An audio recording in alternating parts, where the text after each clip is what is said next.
All right, let's just jump right into this because it is a fascinating paradox. Imagine you're told to build a new country. Sounds exciting, right? But here's the catch. Your entire world is literally in ruins, the state has completely vanished, and you're taking orders from the very foreign powers who just defeated you in a devastating war. This isn't some glorious story of a people rising up. This is the story of building a temporary shelter on the rubble of a dictatorship, a shelter that somehow became a permanent home. And that really gets to the heart of the question we're exploring today. How on earth did one of Europe's most stable, successful democracies get built on a foundation of absolute, total collapse? Well, the answer is kind of mind-bending. It worked because it was never, ever supposed to be permanent. And the person who gave voice to this radical idea was this man, Carlo Schmid. Back in 1948, he gave a speech that completely changed the game. His point was pretty blunt, actually. He said, look, we are not creating a new sovereign German state. We can't. The best we can do, he argued, is create an organizational law for a fragment of a state. And that distinction, it turned out to be absolutely crucial. To really get why his argument hit so hard, you have to transport yourself back to 1945. It's what the Germans call Stunde Null, the 0 hour. And that's not an exaggeration. This wasn't just a military defeat. It was the complete and utter erasure of a state, of any sense of order. I mean, the scale of the disaster is almost impossible to wrap your head around. We're talking more than 6 million dead, cities that were just heaps of stone. There was no government, no police, no system at all. You had millions of refugees and displaced people just wandering the country. And on top of all that, there was widespread starvation during what they called the Hunger Years. It was a total, absolute power vacuum. Now, here's a really interesting legal point that Carlo Schmid hammered home.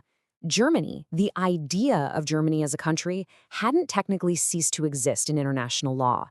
But, and this is a big but, it was completely paralyzed, incapable of acting for itself. Its sovereignty was essentially put on pause, held in what you could call a trusteeship by the occupying Allied powers.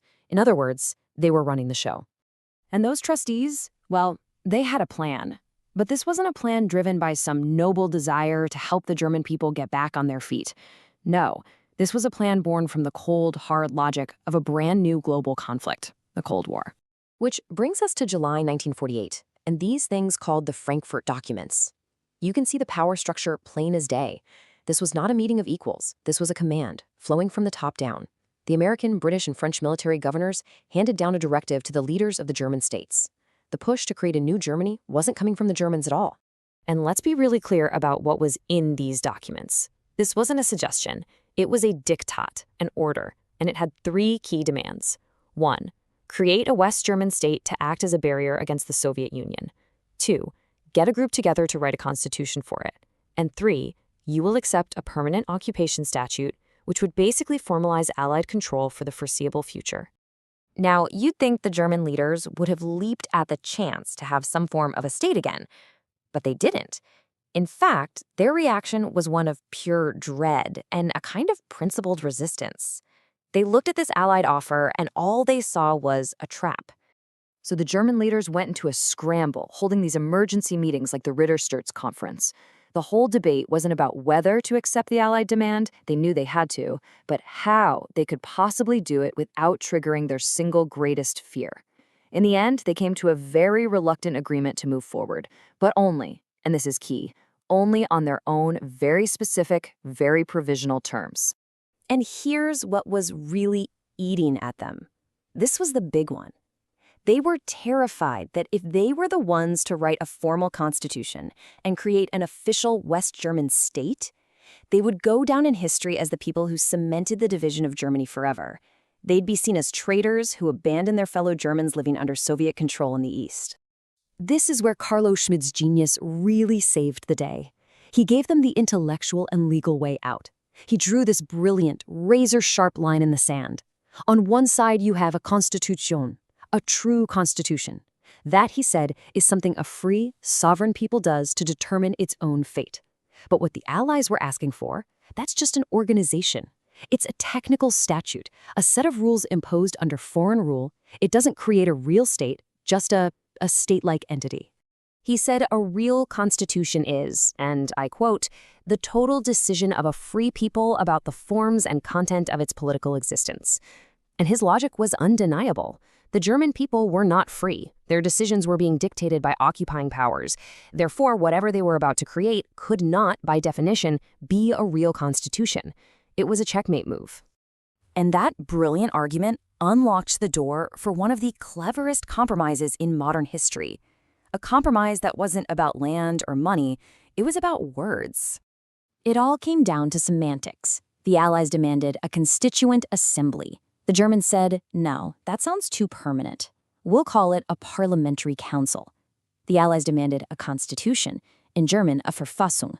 The Germans refused. They insisted on calling their document a Grundgesetz, a basic law. Every word was chosen so carefully to scream, this is temporary. So what is this basic law really? It's exactly what Schmid said it was, an organizational statute for a state fragment. And to prove just how temporary they meant it to be, they built a self-destruct button right into the text. Article 146 explicitly stated that this basic law would become void on the very day that a unified Germany freely chose a real constitution for itself. So they built a temporary scaffold, a provisional framework that was designed, from day one, to be torn down as soon as possible. But then a really funny thing happened on the way to reunification. That temporary scaffold turned out to be made of steel.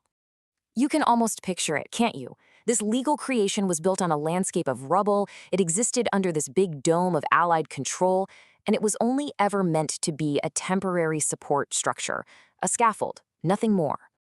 And yet, here we are. That temporary framework has been the foundation for over 75 years of incredible stability, democracy, and prosperity. What was meant to be a stopgap measure became one of the most successful and enduring political documents in the entire world. The scaffold became the actual building. Which leaves us with one last question to chew on. What does it do to a nation's sense of self, to its very identity, when the temporary shelter you built in the middle of a crisis ends up becoming the permanent home you've cherished for generations?